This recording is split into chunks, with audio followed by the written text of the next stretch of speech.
Discipline is doing something you know you need to do even when you don't feel like doing it. Now, discipline is a skill and skills can be learned, but how exactly do you learn the art of discipline? That's what we are going to be diving into today. If we haven't met yet, I'm Amanda Davidson, a real estate broker here in Northern Virginia. And if you're interested in growing your real estate business without ever making a cold call, you're definitely going to enjoy this channel. Okay, if you want to really develop your business, you are definitely going to want to work on mastering the art of discipline. Now, I consider myself a pretty disciplined person, but it wasn't always that way, and I'm constantly working on becoming more and more disciplined. Discipline is a skill that you can constantly build on and be working on, and what it ultimately leads to is the goal that I think a lot of us have, and definitely one that I have, and that's becoming the highest version of yourself. The more that you're able to hold yourself accountable and stay true to those promises that you make to yourself, the more confidence you build. And as business owners, we all need confidence. Confidence is a skill that ties right into discipline.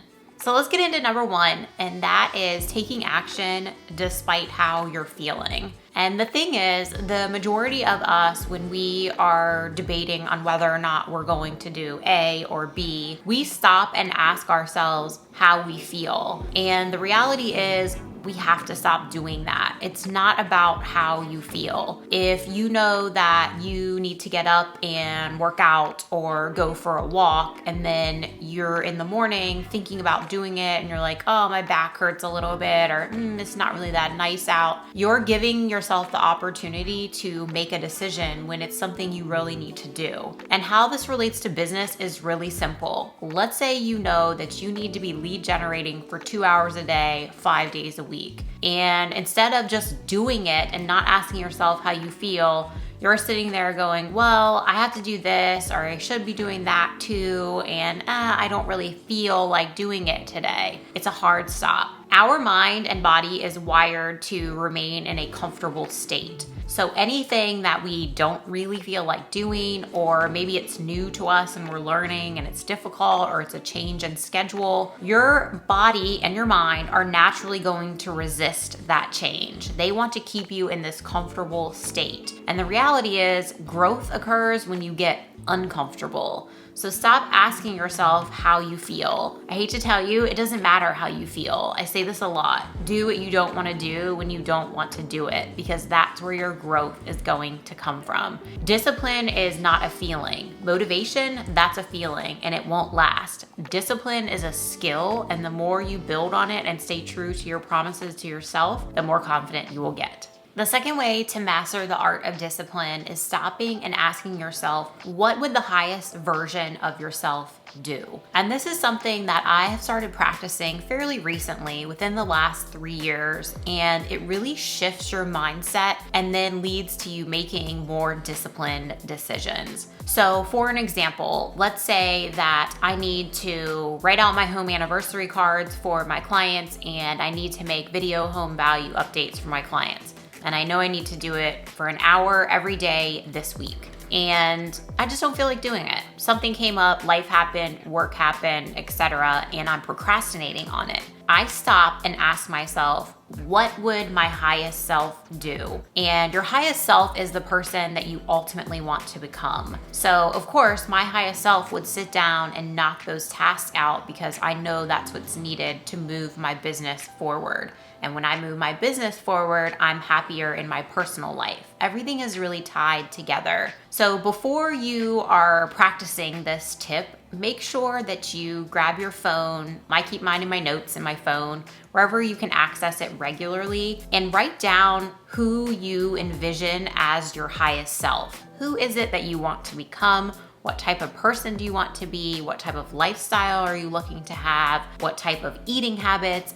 Get really detailed on who is your highest self. Because until you know that, if you're using this strategy, it's really not going to be as effective, because you don't know what your highest self would do. We all have the ability to improve, and that's something that I really love about building on this discipline skill, is that we can continue to be more and more disciplined. Take me, for example. My alarm goes off at 5 o'clock in the morning, and I am not a morning person. I used to get up at 7:30, 8 o'clock. but I know that's when I can knock out a ton of work before the rest of the world wakes up and my day gets crazy. And almost every single morning, I lie there and think, what would my highest self do? The highest version of myself would get her butt out of bed and get moving. And that's what gets me going. So if you find yourself procrastinating or you are giving yourself options based on how you're feeling instead of just diving in and getting what you need to do done, stop, pause, ask yourself, what would the highest version of myself do?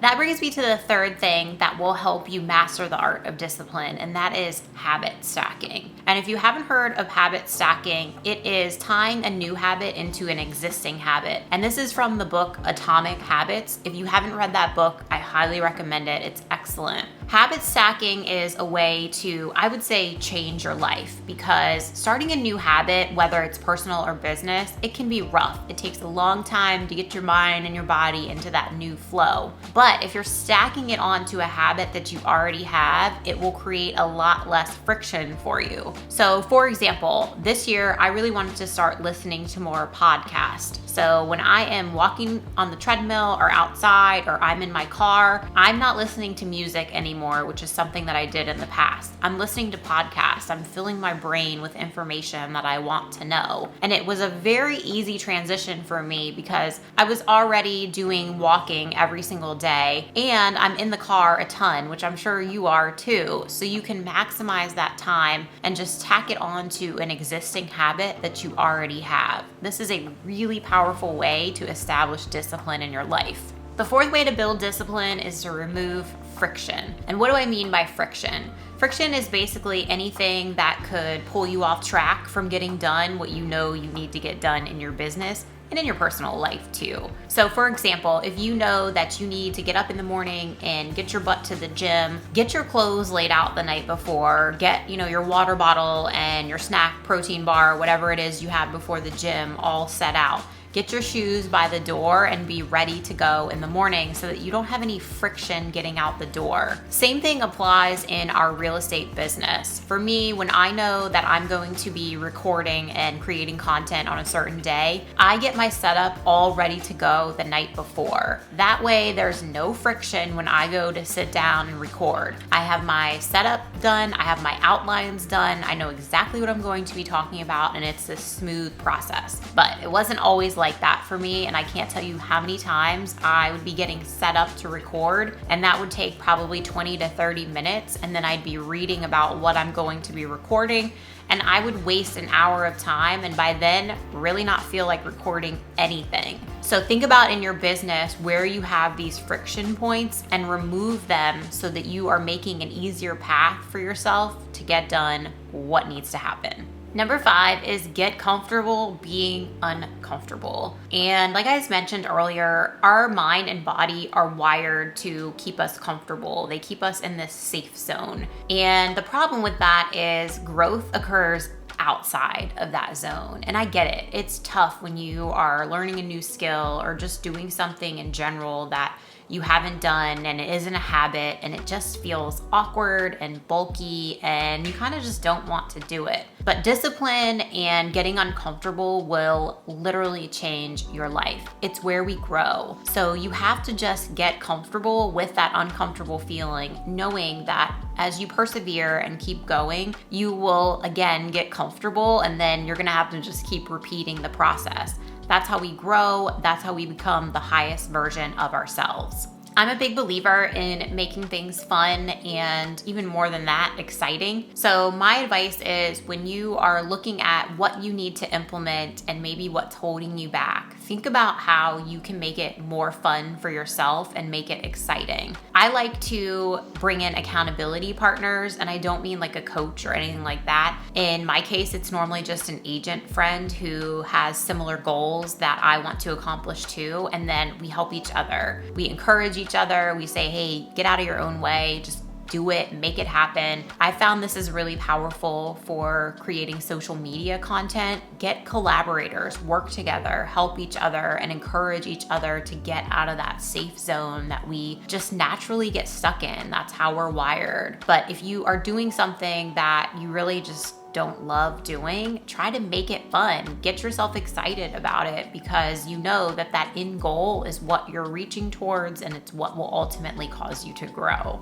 Discipline is the highest form of self-love, and you will thank yourself when you start to master the art of discipline. It will truly change your life. I would love to hear what you would like to become more disciplined in. Drop it down in the comments below. I absolutely love hearing from you. And if you got some value from today's video, please remember to like, comment, and subscribe. And until I see you on the next one, thanks for watching.